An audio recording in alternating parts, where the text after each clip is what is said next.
Tokotala CGTV, maman CGTV, na papa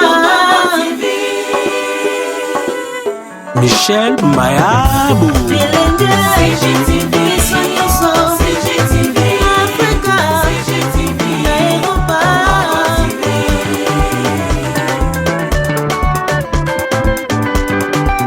ba émission ya kitoko culturel, politique, religieuse CGTV, Tokotala papa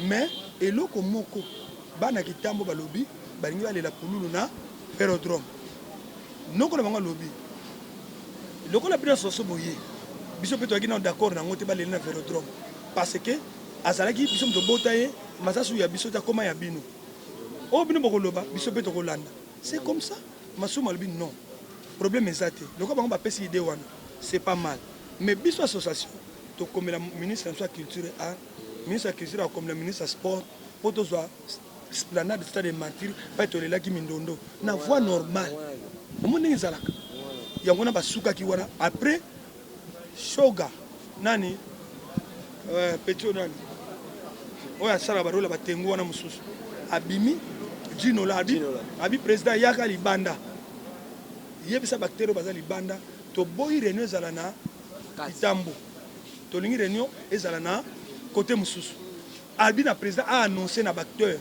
président annoncé na bacteur mais ba Gabriel balaki tala voiture na yango aye réunion parce que zali na Kitambo ba bisi bango bino no sona 15h 16h to kutana les érudits yango yango bato bazo yawa to kutana wa alobi bien to kutana to pesa na ba idée on nous a une idée ko kene bilobela na pembeni te ko kene pa musute yako lo ba idée na yo awa soki za malamu to retenir soki za mabe to sali débat soki to retenir c'est un problème te champ est libre pour la montunios tala et sobe bo mona ke wana mystique hein et soba mystique un président très bon envers ba kolutu tant que ça la réunion ya Mundweri et soba lobi to ça ba ressortissant ya njili mais atelema ki habito kolela Mundweri na njili et sobe azali toujours en collaboration na association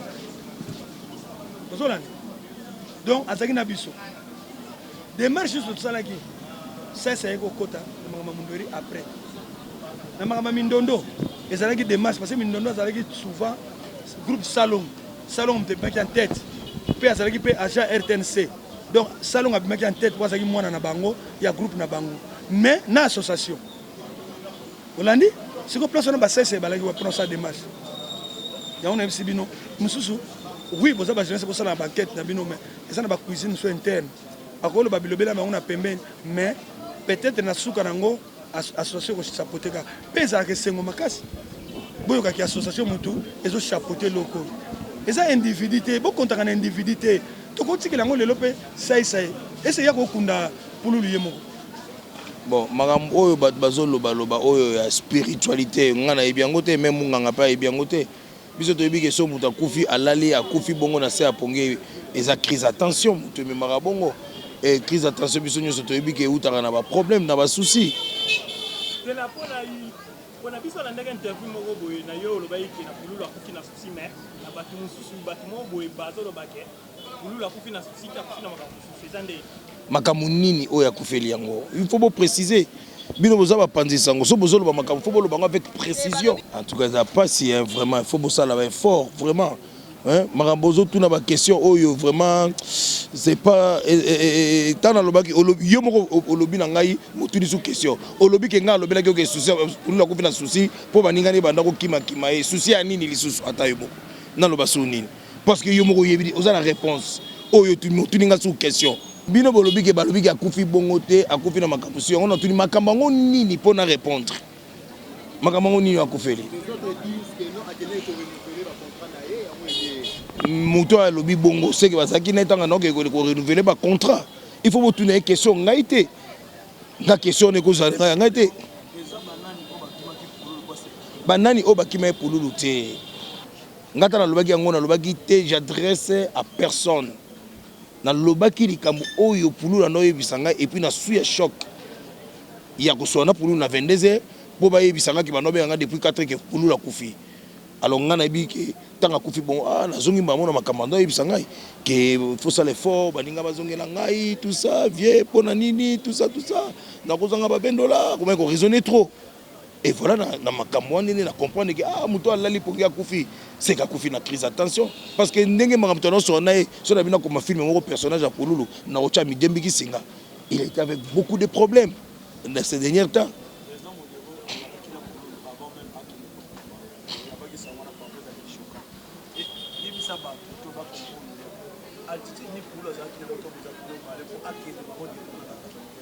Il y a pas problème.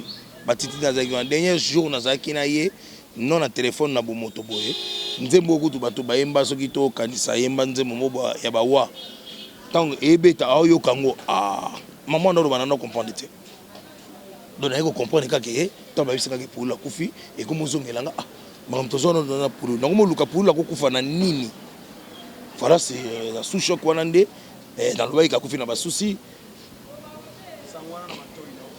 Et kozala ndenge nini ngai téléphone na koma ki diba na tika na téléphone ma miso ebimanga ngam na benga mena ko kata téléphone te je ne croyais pas muta bisinga na bombele ba tembo na 22h parce que gazaki maladie et na rappelé na 6h ba isanga ke banobe yanga depuis 4h que Pulula sia kufi allez-y comprendre et ça ba nani ba otemela ngali ngaka ba précision mais bino bozo ba pandisa bozo ba comme na ba dutu ndi bozo banga mais bozo linga nde muto aloba nde on dirait to memisa yé problème non. Boinga no yebisa bino ke bo banda recyclage soki ba artiste akitambo ba loba bongo bazongela na ba artiste ba pays ya ba commune mususu tango bakufaki bazonga tango mundu ya kufaki bazonga tango mindo na ucho kufa awa makamni to no loba baza ba artiste ya commune wana te baza ba artiste ya Congo alors to lele na endroit oyo population ekoya na facilité. Voilà. Bon, jusque-là, la famille Toyokana qui prend le 9. Mais tout ça, c'est quoi la faisabilité nango. Donc on a tout été dans la fête, ba contact Zuika moi Mali Mouké. Il faut tout relancer encore. Toyeba, ndenge Toyokana qui na famille pour le 9, ce que vous allez kaka yango. Mais ce qui, tout ça n'a moi contre-temps, tout ça travailler dans la famille longo pour que Toyokana matanga ezala madame. Nous disons à tout le monde, éviter ma déclaration inutile. Ce n'est pas n'importe qui peut venir donner des déclarations. Surtout, il y a Kofinga Batu. Nous ne sommes pas de la famille artistique Bafinga Batu. Donc, il y a que les artistes et comédiens sont décidés pour que Matanga ait un ordre de paix discipline. Ceux qui sont artistes et comédiens, la déclaration est contre l'association, contre la famille, contre les artistes Azandoki. Alingi teto sangana biso to lingi l'unité batu nyonso balingi unité même ceux qui problème ezali balinga ko kutana pona ko résoudre bambatu bamatsa ba mapeka inutile et pas na biso yango te tozana mawa yango no moni na réunir deuxième fois artistes comédiens pona on que nous sommes sérieux et que basi wana eza biso nyonso oya kufi asa moninga na biso. Merci beaucoup. Nanu to sali reporter date ya liboso to zuye za le 9 to yokana na famille yangona to sali report nante yangona. Mais ce qui est primordial c'est les lieux. En ce qui concerne les lieux, on prend toujours 3 propositions. Les uns ont proposé, la majorité a proposé, comme ça a été pour notre sœur la défunte Mindondo, l'esplanade du stade de Marty pour que Kinshasa Mobimbaba y a, et puis il y a quand même une certaine sécurité dans le cadre de la place. Une grande partie, voilà, une grande partie va proposer le stade de Marty. Va proposer mais la majorité va proposer dans le stade de Marty. Maintenant, il y a des marches, maintenant il y a un comité qui entreprend des démarches pour l'obtention du stade de Marty. Stade de Marty, esplanade. Il faut tenir compte du match. Si le match Robert Amawana, par exemple, le 10, 2 jours avant, ça les a fermés. Si il match à Libanda, il faut tenir compte de la bloc. On va maintenant aller voir avec les gestionnaires du stade de Marty. Le ministre, le révérend Amos Malo, Excellence. Non, c'est déjà une demande anticipée. On viendra vous voir. On l'a fait pour la ministre et l'équipe à rendre au service. Et surtout, il oppose à mécène, amoureux de la Kitty, je ne peux pas recangler biso porte. Déjà pour la place ou en esplanade, mais total la date, on pourra bouger pour les ajouts stade ou en esplanade des libres. Après les lieux, on a essayé de débattre. Vous savez que c'est pas parce que la famille de Pouloulou est pauvre, c'est pas parce que ils ont l'argent, mais c'est comme nous sommes bantous et Bembetoluka Bakundango Boutumorote. Moi j'ai été dernièrement chez un ministre, il a perdu Moutunae, mais on a contribué, mais c'est un ministre, il a l'argent. Tu vois? Donc ça, et les on a essayé de parler ensemble, notre contribution pour avoir quand même parce que nous avons une charge, à part charge de la famille aux charge au biso, association NTPC de Bakomade et les indépendants. Donc c'est un peu ça, on ne peut pas divulguer des montants comme ça, c'est un montant pour permettre à tout le monde de contribuer. Donc c'est un peu ça. Et puis on a lancé encore une message. Nous avons un commissaire au compte. Nous avons des bazar chargé à on a présenté la contribution. Vous voyez l'engouement et la volonté des artistes et comédiens. Aussitôt dit, vous voyez, il y a déjà, nous avons déjà on s'est manifesté. Il y a ma sœur Belville qui a donné un montant plus que la contribution. Il y a même plus pour montrer notre amour. Même dans la maladie, même dans la Sengo, tout ça en tout cas, je profite de votre micro pour sensibiliser les artistes au Bazaki. Nous avons lancé déjà la solidarité financière, contribution pour tout le monde avec dignité. Mais avec dignité, les gens sont en train de c'est un ministre, oui, on doit jouer ministre, on doit jouer pardon. Pourquoi on fait cela? Artiste et comédien, après comme président, après comme ministre, après comme son avis à travers incarnation, il y a personnage, il y a un honneur. Un témoignage en ce qui concerne Pouloulou. Pouloulou, j'ai eu à collaborer avec lui, premièrement à la chanson de notre papa Sans Souci Tikabiso. Et tout ça là dans le studio, j'ai vu Pouloulou. Quand il voulait maintenant tourner dans le tournage, il y a un clip, elle a dit bien. Il a dit non, ça ne va pas accrocher. Avec la formation et les ressources de la zone, ça ne va pas accrocher. Ça, c'est pas Pouloulou, ça, c'est Chico. Mais au lobby de Pouloulou, il faut. Donc, là, c'est prêt qu'il y a humilité. Ah, oui,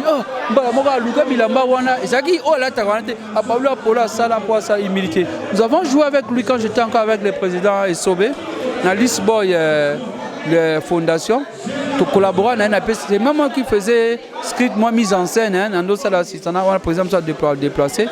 On a travaillé avec lui dans la pièce, c'était formidable. Un artiste plein de talent. J'espère que c'est ça, parce que vous avez moi, il y a côté qu'on a donc. Mais pour moi, je retiens une chose, que Pouloulou, comme il s'appelait Mos, il n'est pas mort. Il restera éternel par ses œuvres. Donc c'est un peu ça. Et puis je remercie encore la presse.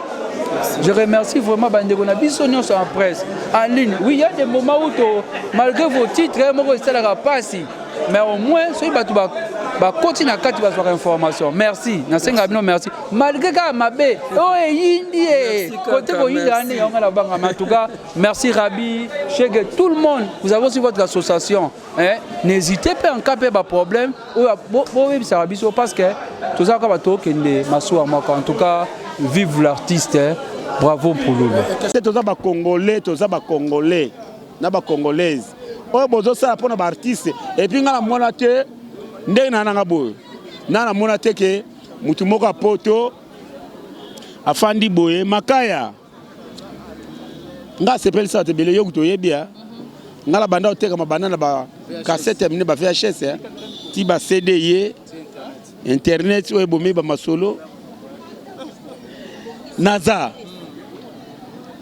Mais na mona nanga mutu teke et puis na senga bata poto mbongo te na vivre na pasi nanga na mamu nanga nyosu soke zate amabita ndeni Trésor Mata le nouveau patron batindelinga bandeko nanga ou bien ils font bigogo ou bien des montes mukonda wa bandeko nanga propre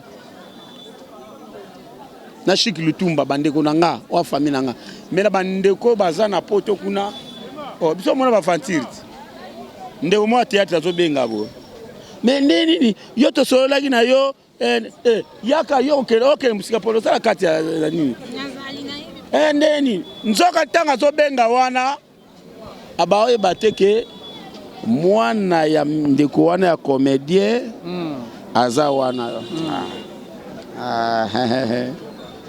tala papa kintindindi azobengaka na tindele mbongo mbala moko mwana ne azalaki abengi papa me ndeni mutu oyo oyo osenga mutu mbongo comprend nga ogreso na okaba na olinga te wumba ndenge aza boye ayebaki nga na kabi mbongo yo mpo oyeba te mais bon so wayi ba tina te po ndeko na bino mpakalowi alobi ke ba $20 au bonote mana Western Union etali bango te bamoni wana m'en fous $20 ndeti nga kuna zwa yango te et puis nga $20 tindeli nga na ketelema na Western bo ata $50 nga mwana muntandu makaya mayuma diata musuka $20 ata $50 nga ketelema na kena Western yaya nako yate mama journaliste nako yate na baketindela bandeko no pe na bumbu bazo makaya siko na monyo ndongo zo bango na kanda boye pourquoi aza na kanda na kanda et puis ba moni biso neti ba papier ba moni biso neti biloko te nani ba moni bino kwa ba papier papa makaya na ya lobaki tuna ye papa na ngai lobaka sikenga na ye otuna be biso ba moni bino ba papier siko tongo bino ba moni ba papier ka verso pesi bango mama poto ezani poto ezani ezaka neti Congo on comprend soki odebriaka te kuna kozala kaka ya nyungani boskize ngai nazoloba oyo badebriaka te boluka misala bozwa pe na mikanda kumenta avose portugais to ki te interprète face à la débat makaya baza ndenge nini bato yango eza nini bacomédie bata pasi nga na oyebiso nga na masa mwa musicien ya orchestre mpe ya monene me masa wana bana dépendre mpa na nga me bamone na tv nga comédien me bango bamona bacomédie baluo nga na marie na bana na mwa bana bamosusu bakoli université na théâtre kaka oyo koleka kutu bango ta mosusu bana na poto mpe atinda kutu ata mbonga mwana minerval te CGTV, ma maman, CGTV, ma papa. Michel Mayabou. CGTV, CGTV, Africa, CGTV, Europa.